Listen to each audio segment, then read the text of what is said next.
Swapnil युवराळे sir स्वागत करतो आपल्या YouTube चॅनल वरती आणि आपल्या विदर्भ कॉमर्स कोचिंग क्लासेसच्या ॲप वरती सर्व विद्यार्थी मित्रांचे बघा आता काय घेणार आहोत आपण आज घेणार आहोत आपण ब्रेक इव्हन पॉइंटचे हाय लेवलचे एक्झाम्पल जेव्हा आपल्याला 2 वर्षाचा प्रॉफिट आणि 2 वर्षाचा सेल दिलेला असेल तेव्हाचे एक्झाम्पल ठीक आहे बघा इथं क्वेश्चन आहे आपल्या नोट्स मधला 22 नंबरचा क्वेश्चन किती नंबरचा आहे आपल्या नोट्स मधला 22 नंबरचा ठीक आहे बघा काय दिलेलं आपल्याला इयर दिलं 1981 आणि 82 आणि 2 वर्ष दिले 1981 82 आणि 2 वर्षाचा सेल आणि 2 वर्षाचा प्रॉफिट इथं आपल्याला कळायला सांगितलेलं आहे जसं की तुम्हाला नोट्स मध्ये दिसत आहे क्वेश्चन मध्ये बघा assume in that the cost structure सर्वात पहिले सांगितले 1981 आणि 82 find out PV ratio break even point sale for profit for sale ठीक आहे ही कॅल्क्युलेशन सांगितली आता याच्यामध्ये आपल्याकडे ब्रेक इव्हन पॉइंट काढण्यासाठी एफ दिलेला असतो एफ काढावा लागतो कॉन्ट्रिब्युशन काढावा लागतो व्हेरिएबल कॉस्ट काढावी लागते ठीक आहे बघा मग आता इथं सर्वात पहिले जेव्हा तुम्हाला 2 वर्षाचा सेल आणि प्रॉफिट दिला असेल तेव्हा पीव्हीआर काढतो वेळेस पीव्ही रेशो काढतो वेळेस यामधला डिफरन्स काढावा लागेल काय काढावा लागेल इथं किंवा आपण डिफरन्स काय लिहू आपण इथं डिफरन्स ठीक आहे मग डिफरन्स कशाचा डिफरन्स काढावा लागेल आपल्याला पहिले सेलचा नंतर प्रॉफिटचा डिफरन्स काढू आपण सेलचा डिफरन्स किती आहे बघा इथं 1,40,000 आणि 1,72,000 आहे इथं 32,000चा डिफरन्स झाला हा सेलचा ठीक आहे आता प्रॉफिटचा डिफरन्स बघू डिफरन्स म्हणजे या दोन संख्येमधला फरक काढायचा आपल्याला ठीक आहे म्हणजे पहिले सेलचा फरक काढला दोन संख्येमधला पहिल्या वर्षाचा आणि दुसऱ्या वर्षाचा 81 आणि 82 चा फरक 32,000 इथे या दोघांमधला फरक आहे 19,200 ओके हा भेटला आपल्याला डिफरन्स ओके ठीक आहे बघा मग आता यावरून काढायचं आपल्याला first number calculation of PVR profit value ratio PV ratio ठीक आहे बघा पीव्ही रेशो काढता वेळेस फॉर्म्युला आपल्याकडे डिफरन्स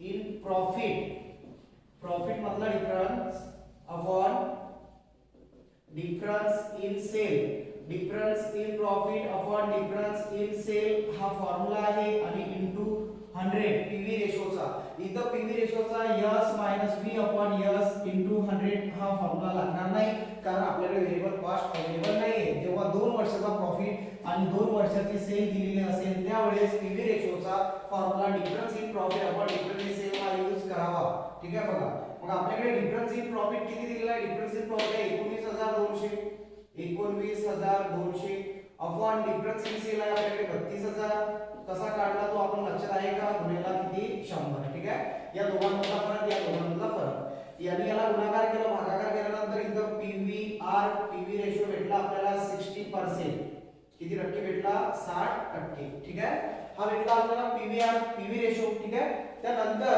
आपल्याला काढायचा आहे सेकंड नंबरचा कॅल्क्युलेशन ब्रेक इव्हन पॉइंट साठी फॉर्म्युला आहे आपल्याकडे f अपॉन pvr जेव्हा तुमच्याकडे पीव्ही रेशो असतो तेव्हा हा फॉर्म्युला f अपॉन pvr परंतु आपल्याकडे इथं f दिसला का आपल्याला सेल आणि प्रॉफिट दिलेला आहे f आहेच नाही f नाही आहे त्यामुळे पहिले f काढावा लागेल आपल्याला तर f काढता वेळेचा फॉर्म्युला आपल्याकडे fix cost is equal to contribution minus profit और दूसरा फॉर्म्युला आहे कॉन्ट्रिब्यूशन प्लस लॉस ओके आपल्याकडे प्रॉफिट अवेलेबल आहे पण कॉन्ट्रिब्यूशन अवेलेबल नाही म्हणजे f काढण्यासाठी पहिले कॉन्ट्रिब्यूशन काढावं लागेल आपल्याला कॉन्ट्रिब्यूशन काढल्यानंतर काढावं लागेल आपल्याला फिक्स कॉस्ट ठीक आहे बघा मग आता इथं आपल्याला सर्वात पहिले काय करू आपण इथं लिहू आपण कॅल्क्युलेशन ऑफ फिक्स कॉस्ट आता फिक्स कॉस्ट काढता वेळेस इथं जे फिक्स कॉस्ट काढायचे हे 2 वर्षाची काढावं लागेल सर्वात पहिले फॉर द इयर 1981 या साइडला परत फॉर द इयर 1982 म्हणजे फिक्स कॉस्ट काढू कॉन्ट्रिब्यूशन काढू नंतर आपण त्यांच्या प्राइस टाकू इथं फॉर द इयर 1982 ठीक आहे बघा मग आता फिक्स कॉस्ट काढण्यासाठी फॉर्म्युला पहिले फिक्स कॉस्ट काढायच्या पहिले आपल्याला काय करावं लागेल कॉन्ट्रिब्यूशन काढावं लागेल कॉन्ट्रिब्यूशन ठीक आहे मग इथं लिहू कॅल्क्युलेशन ऑफ कॉन्ट्रिब्यूशन ठीक आहे मग आता कॉन्ट्रिब्यूशन काढू contribution C is equal to S into PVR हा फॉर्म्युला आपल्याकडे कॉन्ट्रिब्यूशन काढण्यासाठी फॉर्म्युला काय C is equal to S into PVR दोन्ही वर्षाचा कॉन्ट्रिब्यूशन काढावं लागेल सेल मल्टिप्लाय पीव्हीआर, सेल गुणाकार पीव्हीआर. मग इथं contribution is equal to sale आहे आपल्याकडे 1981 चं 1,40,000. ओके, गुणिला पीव्हीआर आहे आपल्याकडे. किती आहे पीव्हीआर? पीव्हीआर आहे आपल्याकडे इथं दिलेलं आपल्याला बघा. पीव्हीआर किती आहे? 60%. किती टक्क्यापैकी? 100% ठीक आहे. मग इथं contribution is equal to, contribution भेटलं आपल्याला 84,000. याने याला गुणाकार केला, भागाकार केल्यानंतर कॉन्ट्रिब्यूशन भेटलं 84,000. 1981 चा सेल इथं contribution is equal to C is equal to S आहे आपल्याकडे 1,72,000. दुसऱ्या वर्षीची सेल 1982 ची 1,72,000. पीव्ही रेशो दोन्ही वर्षाचा सेम असतो 60%, 100 पैकी ठीक आहे. त्यानंतर 60 भागिले 100. कॉन्ट्रिब्यूशन इज इक्वल टू काय करू आपण, याने याला गुणाकार आणि भागाकार. इथे आन्सर येणार 1,03,200 ठीक आहे. ही भेटली कॉन्ट्रिब्यूशन. त्यानंतर काढावं लागेल आपल्याला परत इथं कॅल्क्युलेशन ऑफ फिक्स कॉस्ट. काय काढावं लागेल आपल्याला? Fix cost. F is equal to formula आपल्याकडे कॉन्ट्रिब्यूशन मायनस पीटी और कॉन्ट्रिब्यूशन मायनस लॉस ठीक आहे. इथे आपण शॉर्टकट मध्ये लिहिता कॉन्ट्रिब्यूशन मायनस प्रॉफिट. इथं पण कॅल्क्युलेशन ऑफ फिक्स कॉस्ट ठीक आहे. फिक्स कॉस्ट काढता वेळेस मग इथं आपल्याला F इज इक्वल टू काय formula? Contribution minus profit. Loss असला तर प्लस करायचा ठीक आहे. बघा मग आता इथं F इज इक्वल टू 1981 आहे आपल्या इथं वर्ष 81 ची कॉन्ट्रिब्यूशन किती आहे वाढली आपण 84,000 मायनस प्रॉफिट किती आपल्याकडे 40,000 40,000. इथं F फिक्स कॉस्ट भेटली आपल्याला 44,000. यामधून हे वजा केले आपण ठीक आहे. ही जे फिक्स कॉस्ट असते ही दोन्ही वर्षाची सेम राहते कारण ते फिक्स आहे त्यामुळे दोन्ही इयरला काय राहणार सेम राहणार ठीक आहे. मग इथं F अपॉन कॉन्ट्रिब्यूशन आहे आपल्याकडे 1,03,200 वजा प्रॉफिट आहे आपल्याकडे 59,200. 1982 चा 59,200. इथं F फिक्स कॉस्ट भेटली आपल्याला यामधून हे वजा केलं तर इथं फिक्स कॉस्ट भेटते 44,000 ठीक आहे. आता काढायचं आपल्याला व्हेरिएबल कॉस्ट. काय करू आपण लगेच व्हेरिएबल कॉस्ट. वास्तविक आता व्हेरिएबल कॉस्ट आपल्याला काढायला नाही सांगितली परंतु भविष्यामध्ये इन फ्युचर मध्ये तुम्हाला कधी पण काम पडू शकते किंवा व्हेरिएबल कॉस्ट केली तर तुम्हाला सांगितलं व्हेरिएबल कॉस्ट कशी काढायची.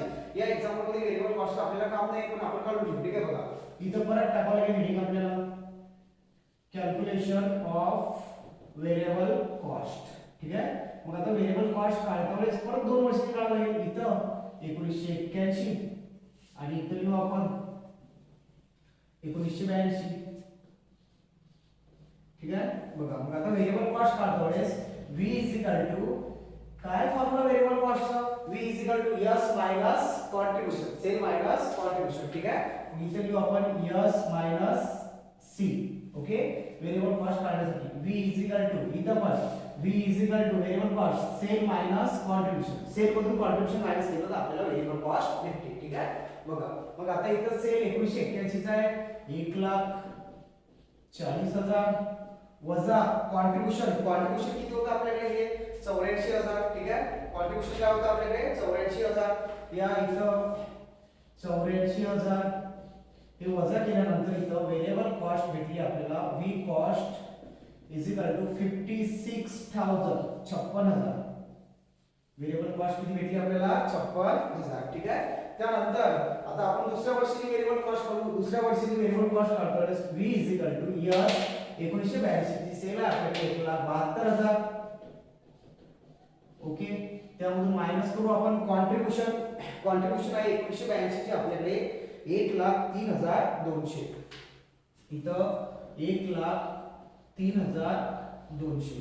इथं variable cost is equal to यामधून हे वजा केले आपण तर इथं भेटतात 68,800. व्हेरिएबल कॉस्ट भेटली आपल्याला 69,800 ठीक आहे. आता याप्रमाणे बघा आपण काय काय केलेलं आहे इथं इथपर्यंत आपलं बघा. परत एकदा सांगतो जेव्हा 2 वर्षाचा आपल्याला सेल आणि प्रॉफिट दिलं असेल तेव्हा आपल्याला सेलचा डिफरन्स आणि प्रॉफिटचा डिफरन्स काढून पीव्हीआर काढायचा पीव्ही रेशो काढायचा. फॉर्म्युला आहे difference in profit upon difference in sale into 100. Difference in प्रॉफिटचा होता 19,200 वरती घेतला. सेलचा डिफरन्स होता फरक होता 32,000 खाली घेतला गुणाकार 100 पीव्ही रेशो भेटला 60%. त्यानंतर आपल्याला ब्रेक इव्हन पॉइंट काढण्यासाठी आपण पहिले F काढला. कशासाठी ब्रेक इव्हन पॉईंट काढण्यासाठी आपल्याला एफ लागतो. काय लागतो? एफ अपॉन पीव्हीआर हा फॉर्म्युला. पण आपल्याकडे फिक्स कॉस्ट नव्हती, त्यामुळे आपण काय काढणार आहोत? पहिले फिक्स कॉस्ट काढणार होतो.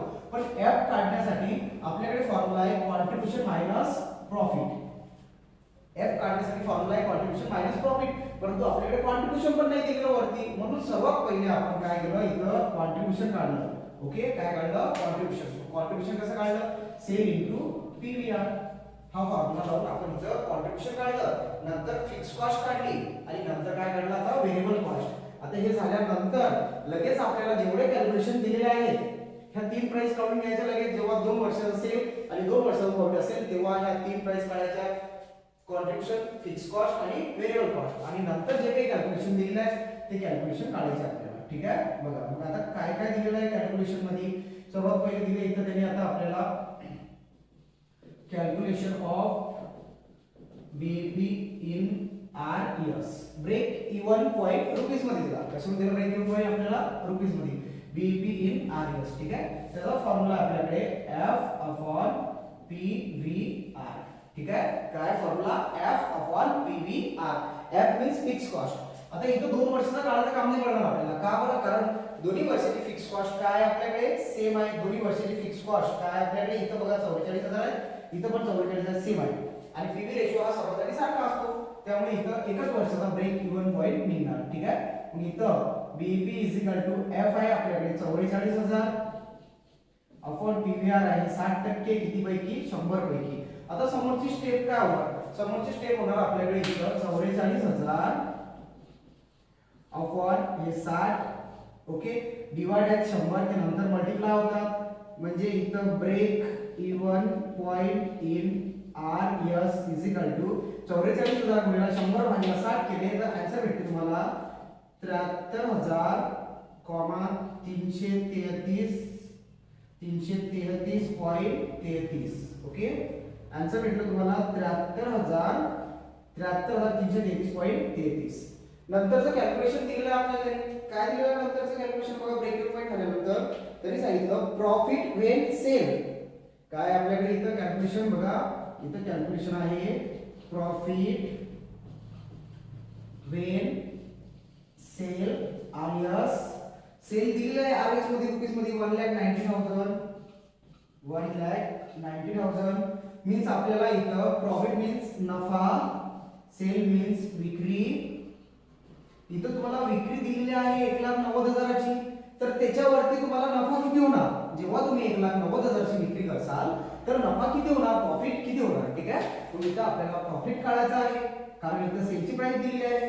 Profit is equal to formula आपल्याकडे S in bracket PVR bracket complete minus F.